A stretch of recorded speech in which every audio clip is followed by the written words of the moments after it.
This is The Sports Life. Allen looks right, throws right all the way, going for the home run ball, and it is almost, was it picked? It was intercepted. Nico Reed with a tremendous pick. Andrews has it, he flipped, but he gets back up with 3, with 2.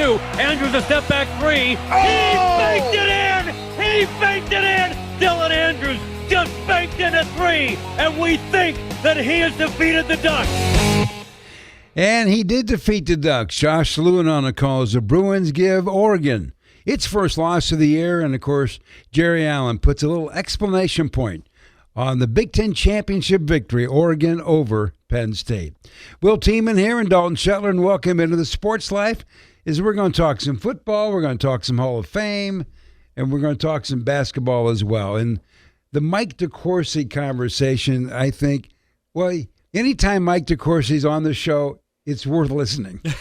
That's a really fair point. Lot to dive into and dig into as Big Ten basketball really ramped up and going, and a lot of people trying to figure out who's on first in Big Ten basketball. But the College Football Hall of Fame, there were 3 members of the Big Ten Conference represented in the class of 2024. We're going to get to hear from each and every one of them later on here in the show.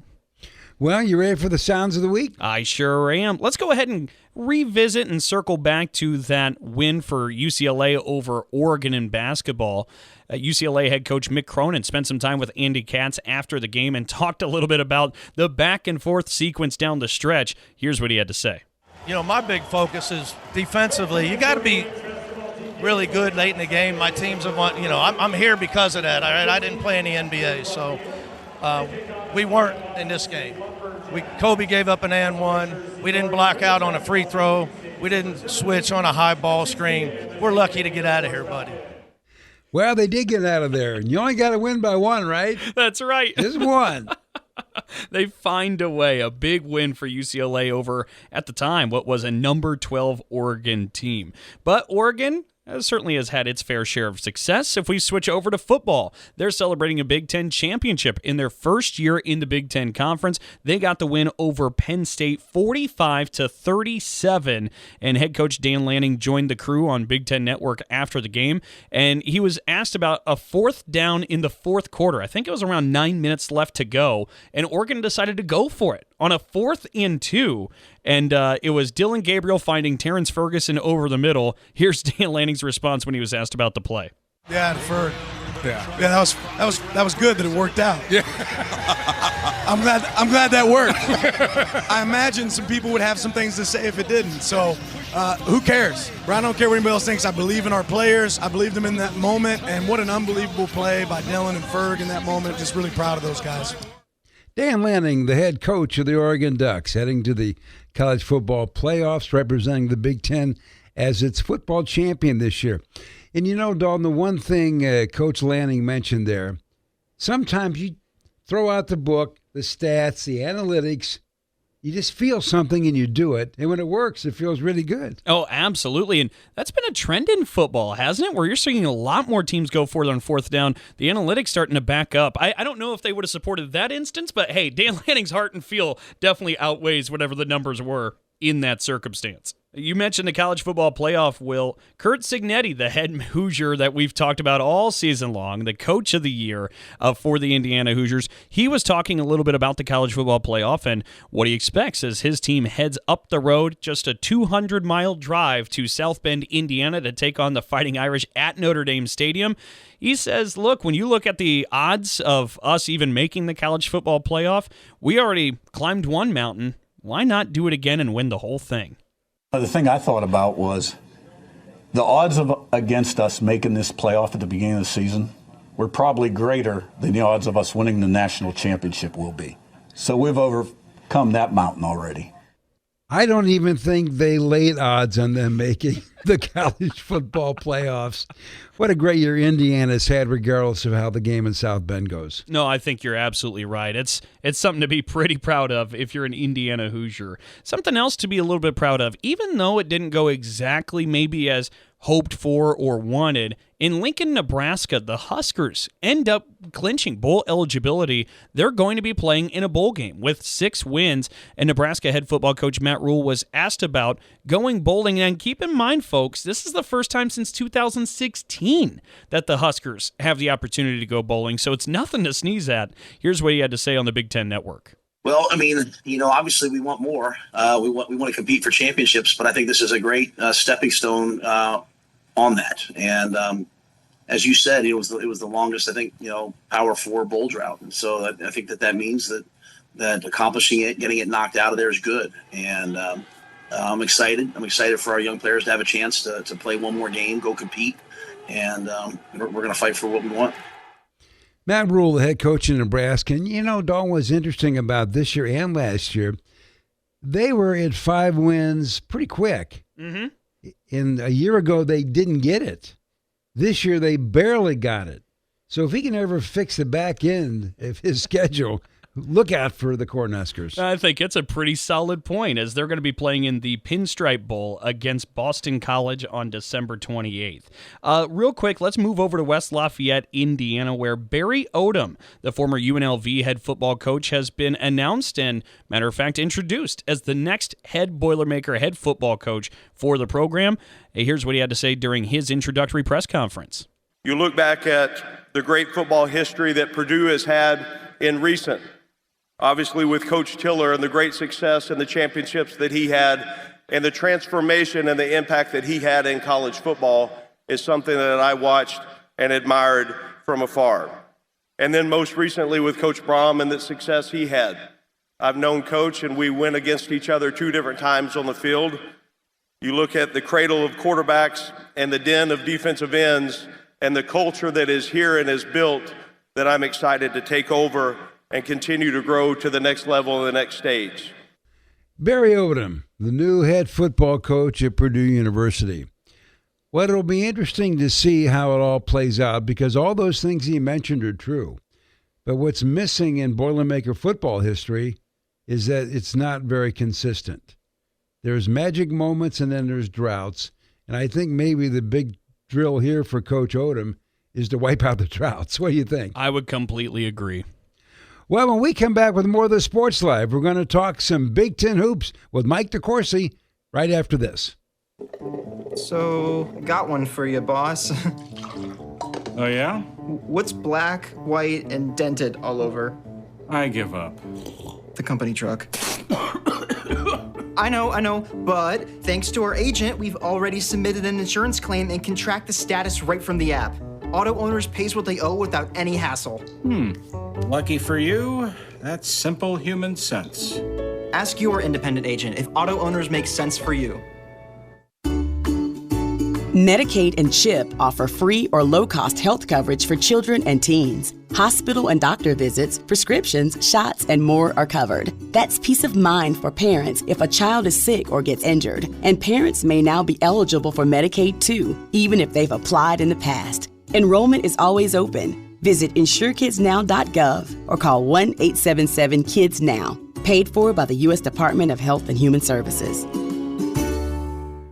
If you have diabetes, listen up. If you have insurance, you can qualify for a continuous glucose monitor. With a CGM, you can continuously track your levels and trends and spend more time in range, significantly lowering your A1C. More importantly, a CGM eliminates the one thing most people with diabetes hate: painful finger sticks. Order your new continuous glucose monitor today. If you use insulin and if you've seen your diabetes care provider within the last 6 months, you may qualify for your own CGM right now. We'll do all the insurance paperwork and deliver your new CGM at little or no out-of-pocket cost to you. Medicare and most insurances will cover your CGM, so don't wait. Have your insurance handy and call the Aptiva Medical CGM Health Hotline right now. 800-948-6912. 800-948-6912. 800-948-6912. That's 800-948-6912.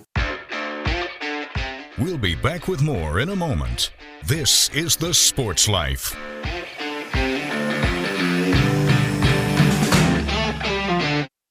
Roxanne Watson is on a mission. Hello, how are you you doing today? She wants more people to register as organ, eye, and tissue donors. Are you an organ donor? Yes, I am. Yay. My goal is to sign up the most people in the United States.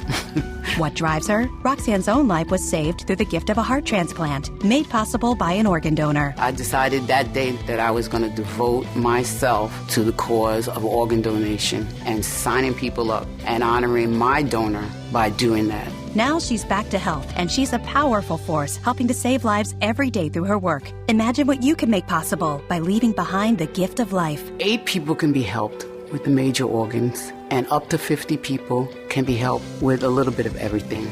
And when you think about it that way, that you could help that many people, it's amazing. It really is. Learn more and sign up as an organ, eye, and tissue donor. Go to organdonor.gov. A message from the U.S. Department of Health and Human Services, Health Resources and Services Administration.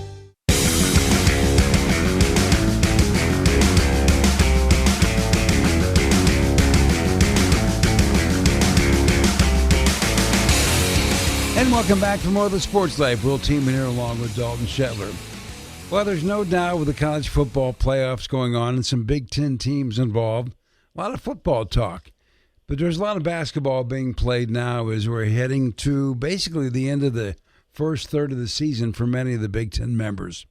And to join us to catch up a little bit on what's happening in Big Ten basketball, for our money, the best college basketball writer in all the land, that's Mike DeCourcy with the Sporting News. And by the way, just so I don't forget, you can catch Mike on the Big Ten Network as well on the weekends in the studio, enlightening us all, which I think Mike at times doesn't take much, but it's always good to be enlightened. How you been, by the way?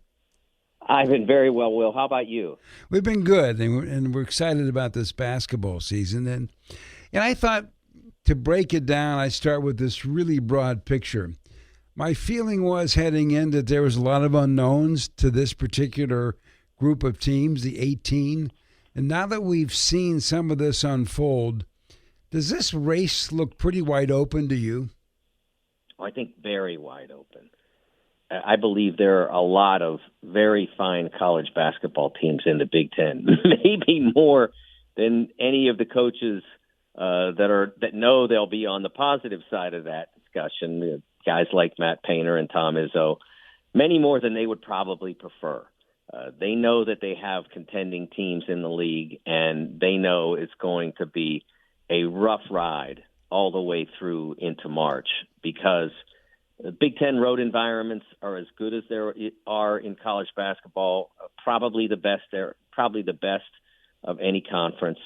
And then you add in the level of competition you're going to play. I mean, you think about it, I think Penn State was picked 16th, if I remember correctly, right around there, 16th or 17th in the preseason projections by the writers group that does those, organized by my friend Adam Jardy from the Columbus Dispatch. And they were projected 16th or 17th, and they went out and beat Purdue by, I'll be frank, I don't remember the final score, but it was whatever Penn State wanted it to be. Well, Mike, I mean, you talk about how close so much of this competition is, and obviously you've seen a lot of Big Ten basketball and college basketball over the years. And do you remember a race where there wasn't, like, say, a predominant favorite, like last year's Purdue team, where it's been this wide open? And if you have, we trust your intuition, Mike. What are some of the philosophical things, the characteristics, the traits that teams have that win in a race where the competition gulf isn't that extreme? Well, we have had years, I think back to around the 2012, 2013 season, where we had 3 or 4 terrific teams, and that were pretty clearly, they had to play some very good teams that were in the center of the conference, but I think Michigan that year, Indiana, Michigan State. We had a 3-way tie, if I remember correctly. I'm trying to remember the exact year. We had a 3-way tie for the championship. Maybe it was 2012 that we had a 3-way tie. I think the Spartans were involved in that, and Ohio State. It all kind of runs a little bit together now. But I remember Anthony Buford making that big shot, and I think, and Michigan and Michigan State and Ohio State, I think, all wound up tied, and the Spartans were I mean, the Wolverines were back in Ann Arbor watching that game because we had it on BTN, their reaction shot to him making that jumper and it becoming a three-way tie for the regular season title. So we've seen that. But I don't think that we've seen the idea of no obvious overpowering favorite. I think we keep looking at Purdue and they keep playing well, and you say, well, that's probably the favorite. But Michigan State continues to evolve. I'm not sure that they're out of reach. I'm still not 100% sure what to make of UCLA, but they just went to Oregon and won. They're going to struggle to score, but they make you struggle to score, maybe more so than they have to, and they win. So I think there are a lot of different teams in this league that can be contenders. And by the end of the year, it could surprise all of us. Well, Mike, obviously we've had some rosters where we're looking at them and go, who are these guys?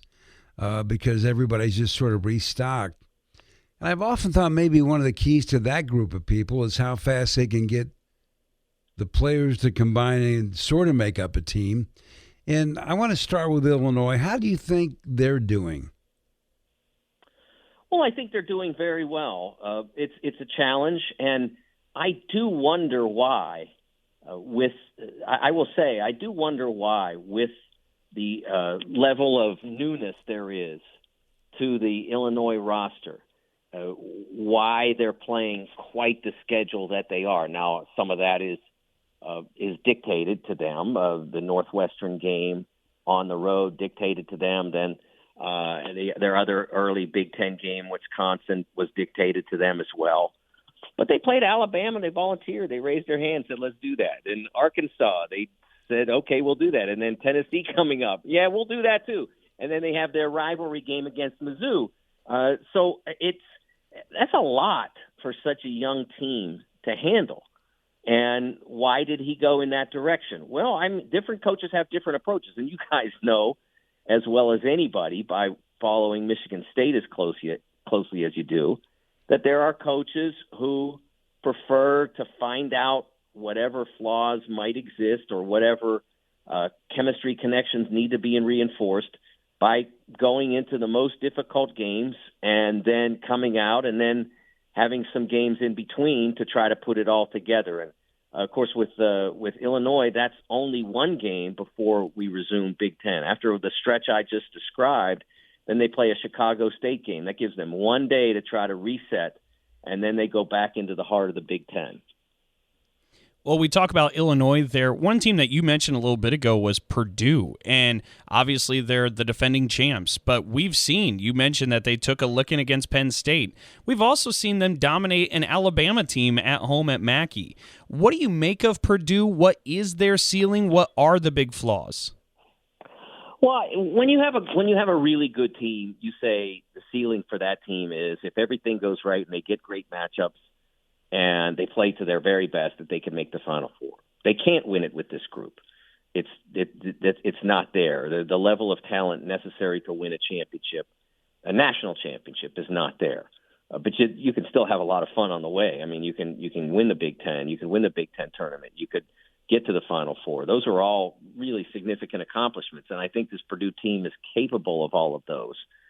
But they are going to, in the end, because of the injury to Daniel Jacobson, and maybe I'd have a different viewpoint on this after we'd seen him for a month, but his early injury that ended his season, that eliminated any slight possibility that they could go and defend the rim at the level necessary. I don't still think they probably have the talent quite to win the national championship, but there are specific elements of basketball, particularly rim protection, that this team's never going to excel at with this group. It might have with Jacobson, but it won't with this group. So that's the flaw, and they can play around that. They've been able to do that wonderfully by being maybe as proficient on offense as anyone could have expected after losing the two-time National Player of the Year. They've done really well. Trey Kaufman-Renn in the low post, although he's not Zach Edey size, he has great ability to score on the inside. And a lot of teams don't really know how to guard a post guy anymore because there are so few of them.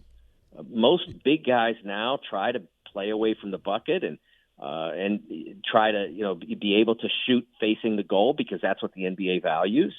And Trey is able to do those things, but what he's able to do best is post up and score around or over the guy guarding him. And that has absolutely worked to make Purdue among the favorites in the Big Ten. Mike, I got a quick follow-up. You said Purdue simply just doesn't have the talent to win a national championship, but they've got talent caliber of a Final Four run. Who else is in that tier, and does the Big Ten possess any team that's talented enough to win it all? Yeah, I think if Illinois were able to make a lot of progress as a team, I think they certainly have that degree of talent. It's pretty rare to be able to do that with so little experience and with so little, not just experience at college basketball, but experience together. It's not common for teams to do that, to be able to come back with essentially no one who was contributing a year ago and then win a title. I don't think we've ever seen anything quite like that. But they have the talent level, certainly, to do that. I think Michigan State would probably be a team that I would say might have that they might have the ability in that department. But it's a pretty select list that you would say have the ability, the talent. That's the part of this that often gets overlooked in preseason prognostications, but never by me, because, I know the history, and I know that no team – I say this a lot, and I hope I'm not boring anybody who's heard it from me before. No team has won the NCAA championship since 1987. That was the last one that did it without a first-round pick on their roster, in their rotation. Last one, 87. That's a long time ago. We're coming up on 40 years since that happened. That was Indiana with Steve Alford and some others. That was the last time. From then on, Danny Manning takes over in 88, and we have an uninterrupted string of teams that have one or more, usually more, who are going to be first-round guys, and that ends up making a difference, usually at the Final Four level. It's interesting, Mike. For the last couple of years, all we've done is talk about Zach Edey, right? And now, all of a sudden, we don't have that marquee player to talk about. I'm sure he's there. Maybe he just hasn't surfaced yet. Is there a star in this league waiting to blossom? That's a great question. If you think about it to this point, I think you'd have to call Braden Smith a star at this point.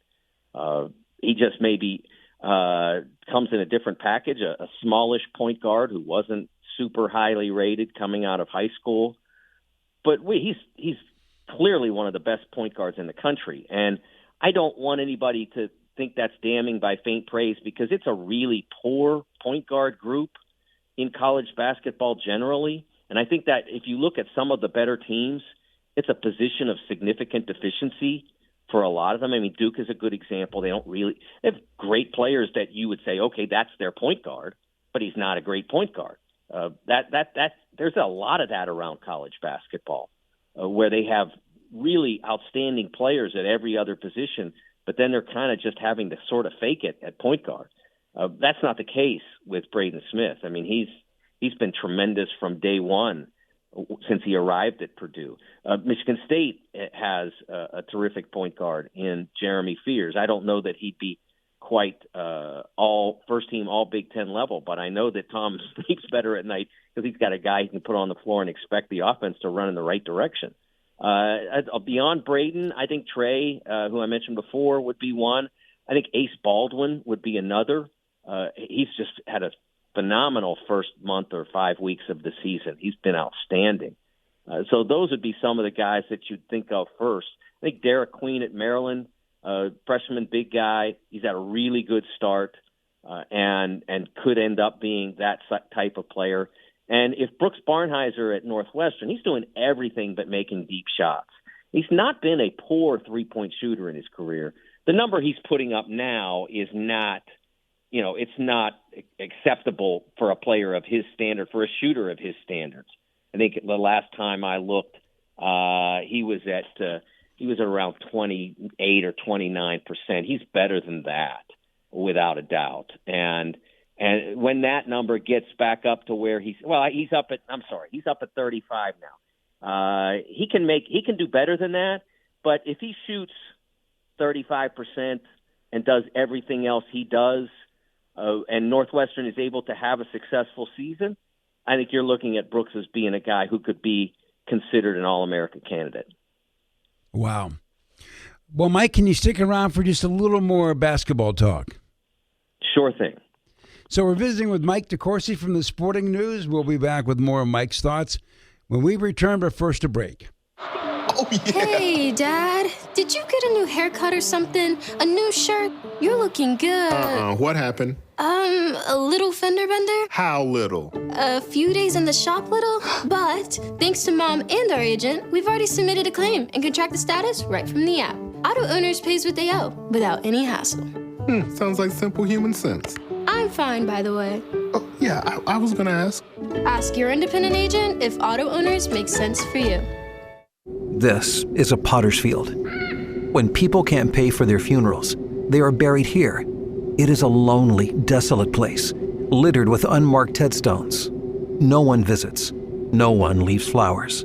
But it doesn't have to be that way. For as low as $1 a day, you can ensure your family will have the money to pay your funeral expenses. We offer burial insurance plans that pay up to $30,000. Considering the average funeral costs more than $10,000, that's peace of mind for your family. There are no medical exams, your rates won't increase, and your policy cannot be canceled as long as you make your premium payments. Call now to get approved in minutes and ensure your final resting place is more than just a pauper's grave in a potter's field. 800-562-2407. 800-562-2407. 800-562-2407. That's 800-562-2407. Paid for by Final Expense Direct. We all make choices about alcohol. Kids make choices whether to drink or not. Bye, Dad. Remember, I'm going to Alex's party tonight and sleeping over. Hey, remind me about that party again? And adults make choices whether to talk about it. That's true of parents and every other trusted adult in a kid's life. Kids want to know our expectations, and they want honest answers in everyday conversations. So talk with your kids and help lead them on a positive path, because when you talk, they hear you. Learn more at underagedrinking.samhsa.gov. We'll be back with more in a moment. This is The Sports Life.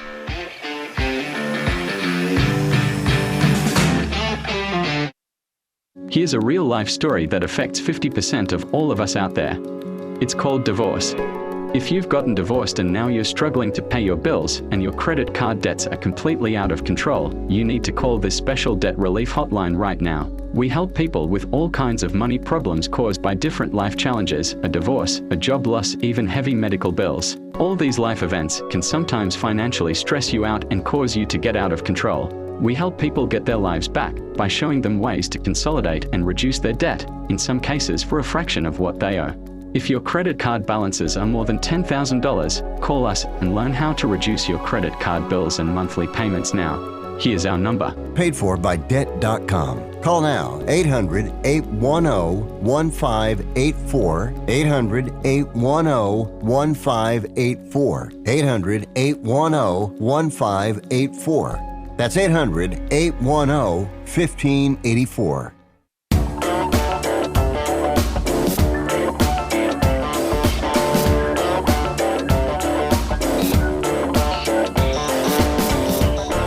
Welcome back for more of the Sports Life. Will Tiemann here along with Dalton Shetler, and we're being joined by Mike DeCourcy from the Sporting News and the Big Ten Network. And we've talked a little bit about the landscape, I guess, for lack of a better term, Mike. But I want to revert back to one team in specific and get your take on them.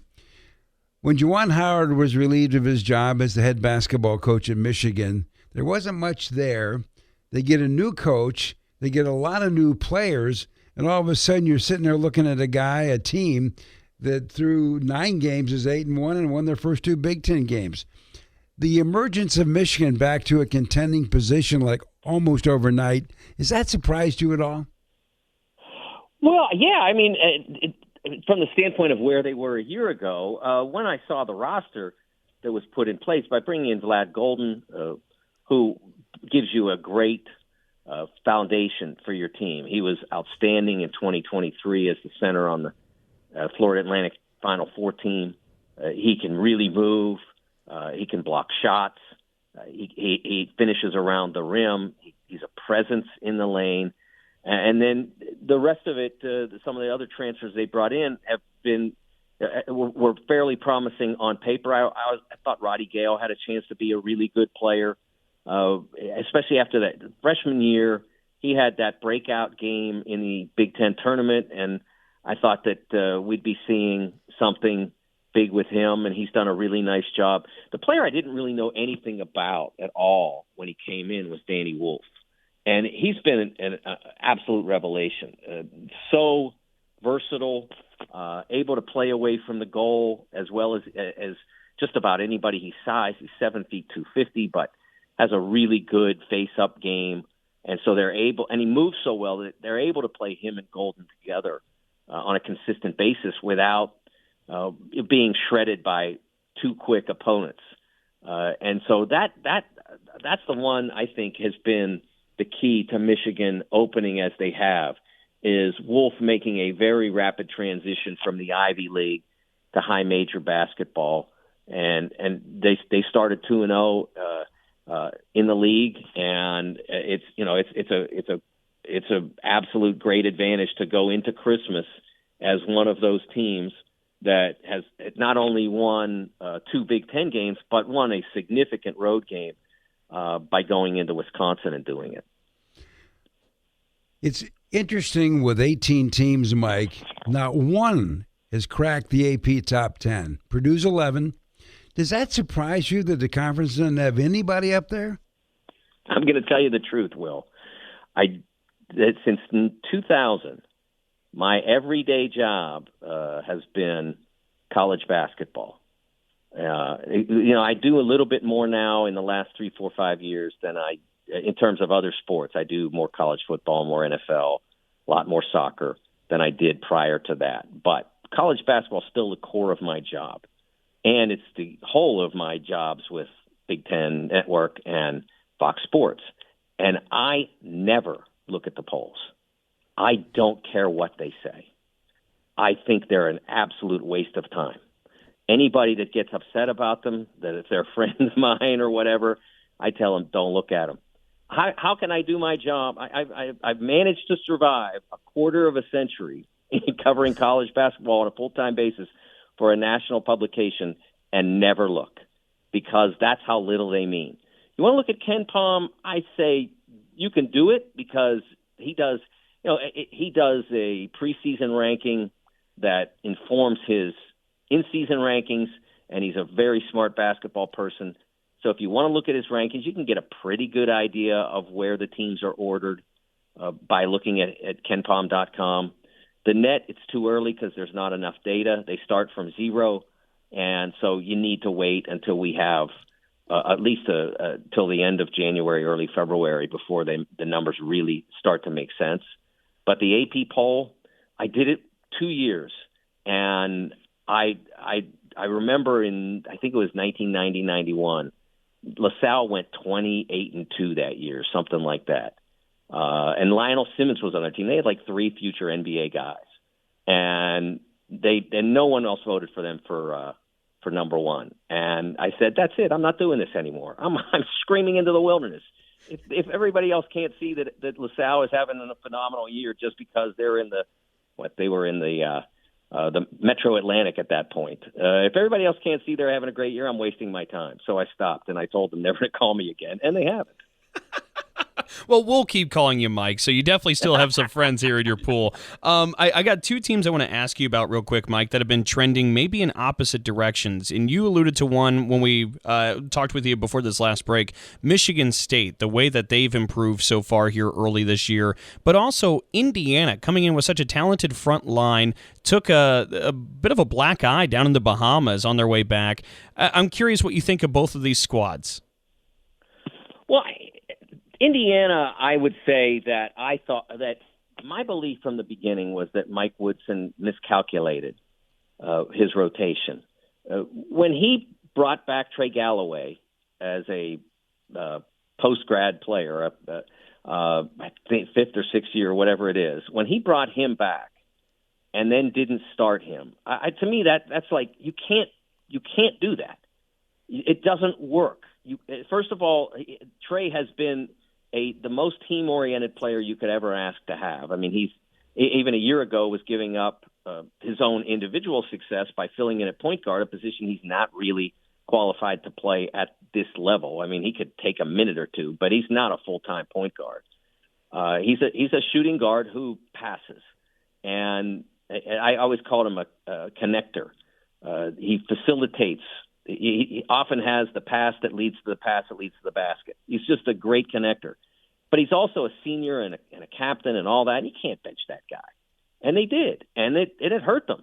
And since they got pounded a couple of times by Louisville and Gonzaga, they restored him to the starting lineup, and they haven't lost since. Now, they're going to lose games with Trey in the lineup, and he wasn't great in the Minnesota game on Monday night at Assembly Hall, but he did some good things that bring order to their lineup, that makes their rotation make sense. And I think that they've learned a lesson there. They are big, and sometimes that affects them defensively, and they don't always shoot it great, but they can shoot better than they have. And they did shoot well against Minnesota. But I think they needed to learn that lesson in that Louisville game of how to properly build that lineup. And I mean, I'll be frank. I think some of it came from Mike Woodson not being in college for 40 years. He was at IU. He was a great player on some terrific teams. He left and went to the NBA, where he did extraordinarily well as a player and coach for 40 years. But I think you lose a touch sort of with these concepts of hierarchy and senior leadership and all these different kinds of things that you kind of have to have a handle on. And if you've been in college for those 40 years, like, say, Tom has, then you know those things. And you know what works. And you know when it's not working, too. And I think they needed to see that. But I still think that there's a possibility that they can have a successful season. And success for them would be contending for the Big Ten. I think anything short of doing that would be a disappointment. Now, what contending means, first, second, third, fourth, with 18 teams, it could mean as low as sixth, but still having a significant season. I'll be frank, I forget the first team you asked. Michigan State. Yeah, I think Michigan State has real possibilities. I've seen them now in every high major game they've played. They're very fortunate that I've been able to see all of those. I saw all their Maui games. You know, I saw the KU game in the season opener, the Champions Classic. So I've been able to, and then obviously in the league as well. They were on our air on Saturday against Nebraska, and I think there's great possibility there. I really do. I think that they have depth. I think they have a point guard, as I mentioned before, in Jeremy Fears, who makes everything make sense on offense. They have multiple point guards so that if Jeremy gets into foul trouble, you turn to Jace Richardson or Holloman, and you're fine, if not better than fine. You got a guy like Jace who can come off the bench and do whatever you want him to do. Hey, I need 20 points. Okay. Hey, I need 5 assists because somebody else is cooking. Okay, I can do that too. What a versatile, valuable player he is. I think he's been a revelation. I still think that for this team to be great, I still think Xavier Booker needs to be a significant contributor, and he was in 2 of their biggest wins, as well as they need the type of big man play that they got in the Nebraska game from Jackson Kohler.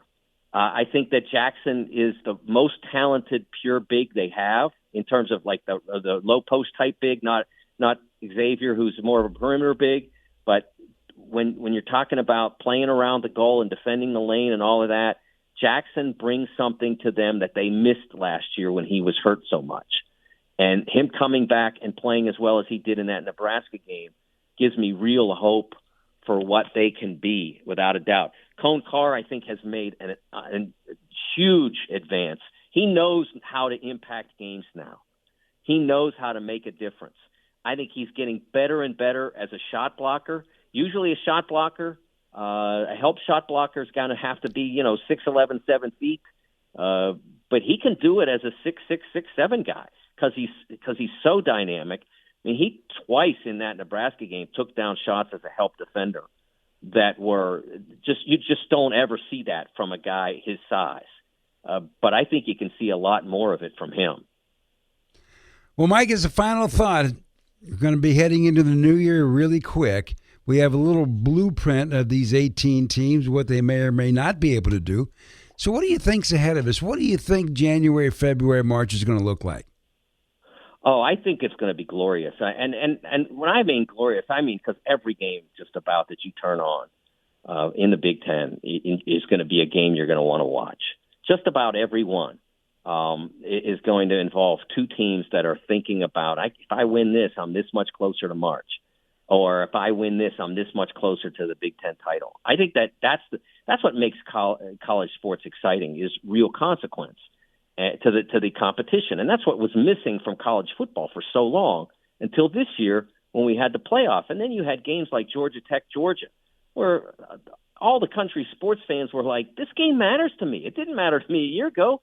This meant nothing.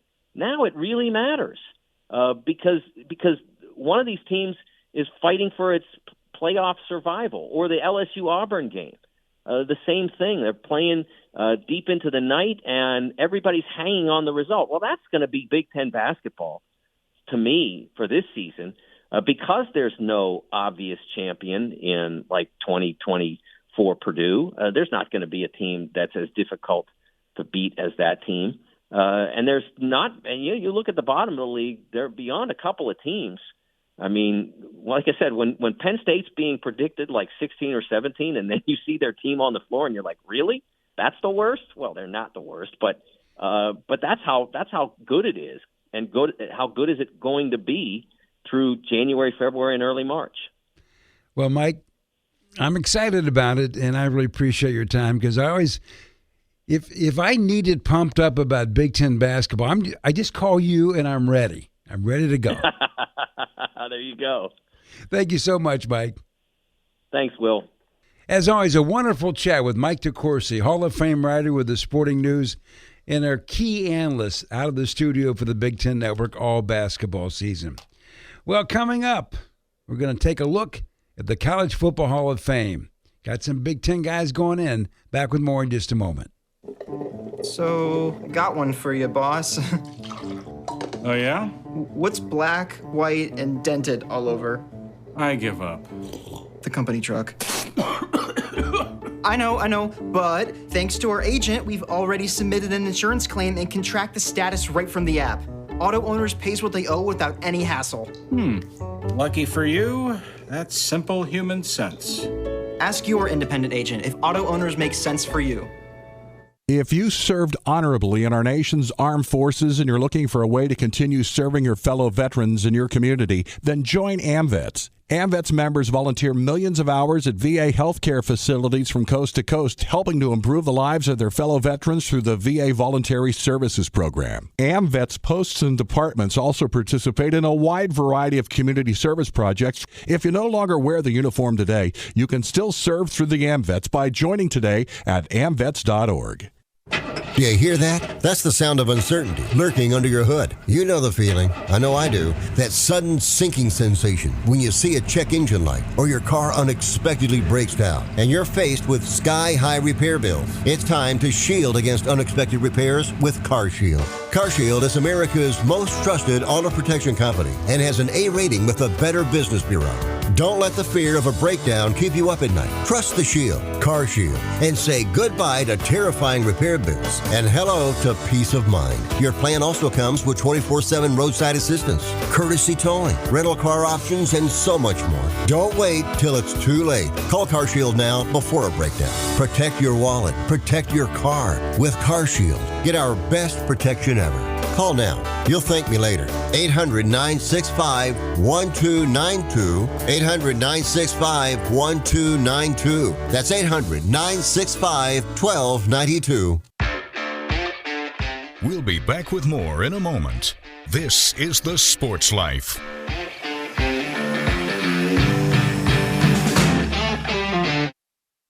Did you receive a call or message that mentioned Social Security and demanded immediate action? Did the caller know your Social Security number or other personal information and tell you that your Social Security number had been used in connection with the crime? Did you feel worried that your Social Security number might be suspended, your bank account might be frozen or seized, or you could be arrested? That is not the Social Security Administration. Social Security will not threaten you, demand your personal information, or instant payment, email or text you pictures or documents, or use a real government official's name to gain your trust. Social Security does not accept payments by gift card, prepaid debit card, internet currency, or by mailing cash. Criminals use these forms of payment because they are hard to trace. Do not be fooled. Hang up. Ignore them. Report this criminal activity to the Social Security Administration Office of the Inspector General at oig.ssa.gov. Produced at U.S. taxpayer expense.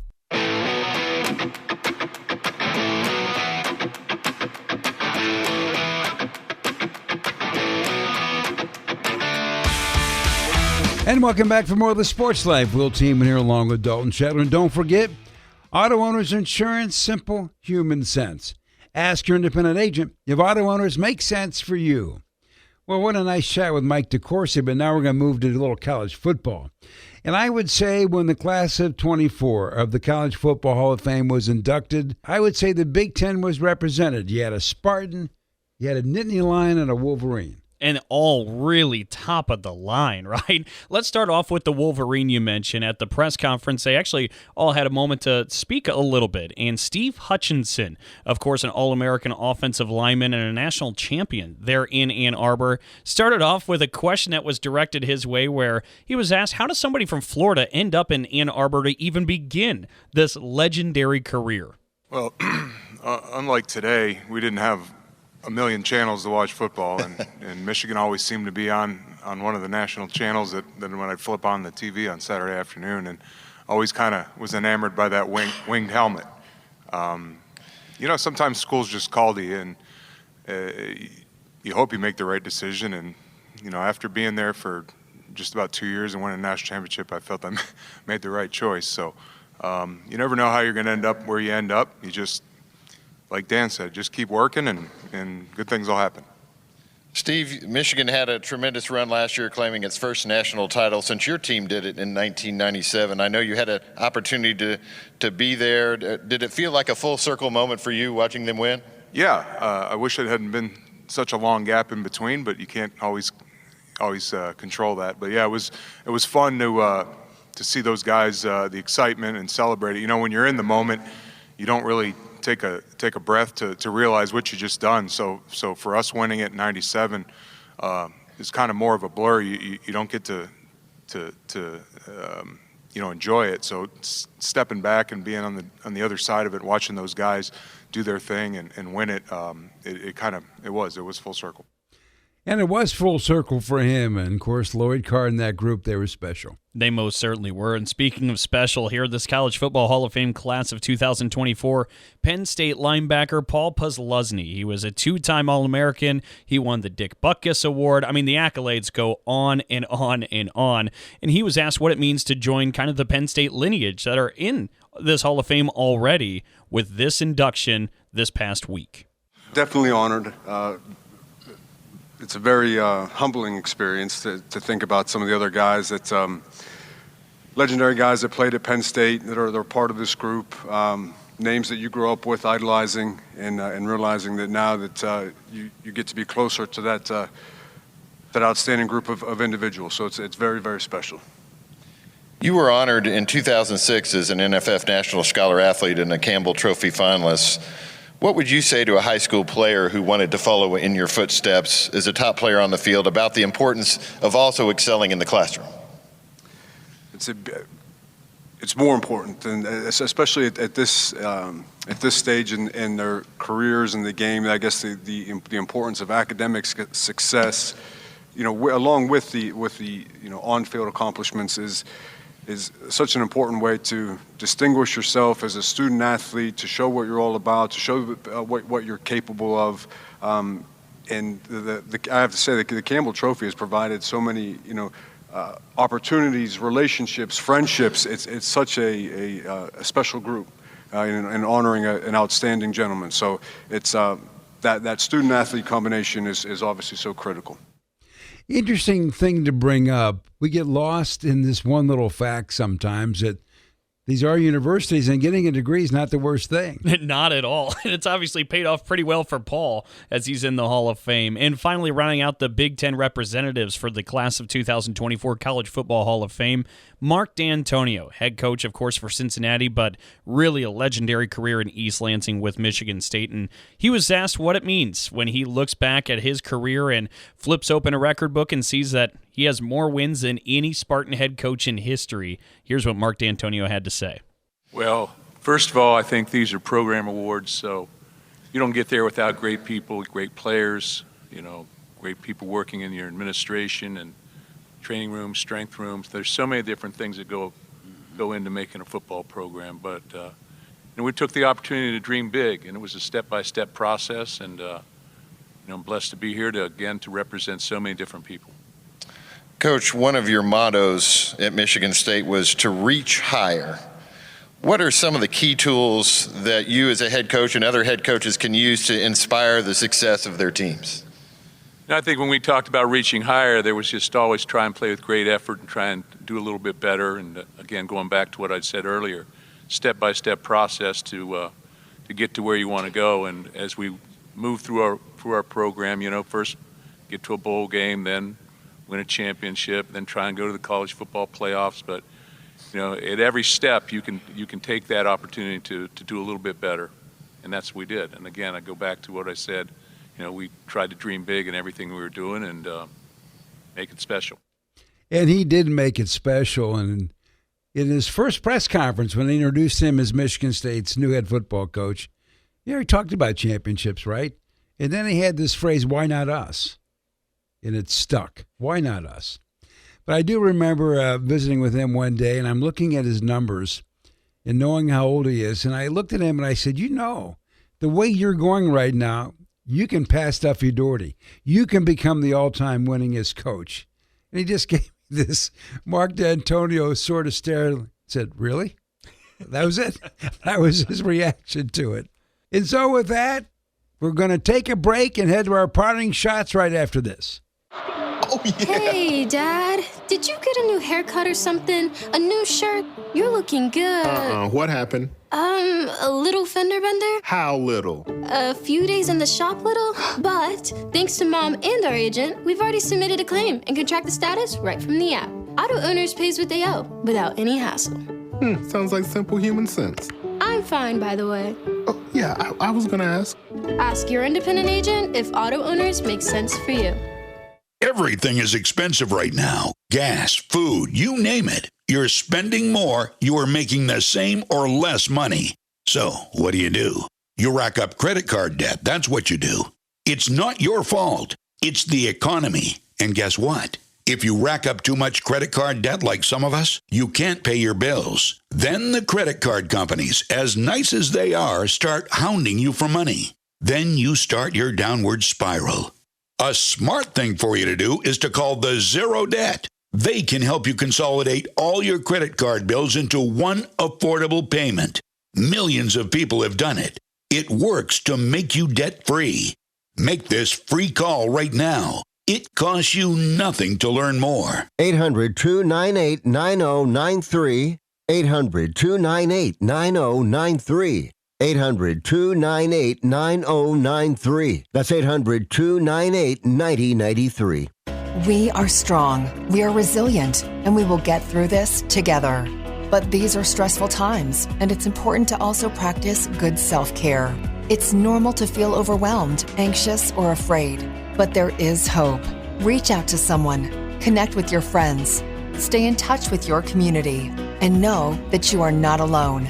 Learn more at wearebroadcasters.com/hope. Furnished by the National Association of Broadcasters and this station. We'll be back with more in a moment. This is The Sports Life.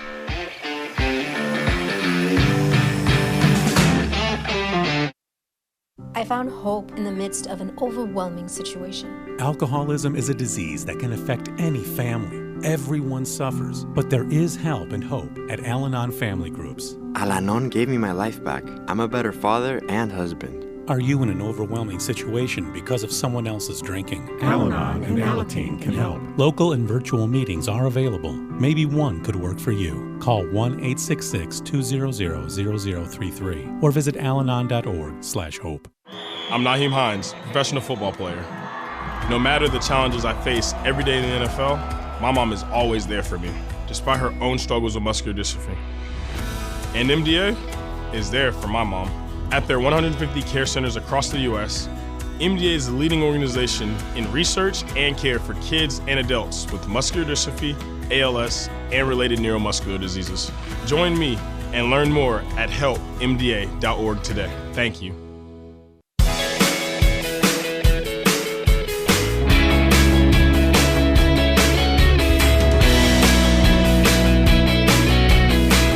And welcome back for more of the Sports Life. We'll team in here along with Dalton Shetler.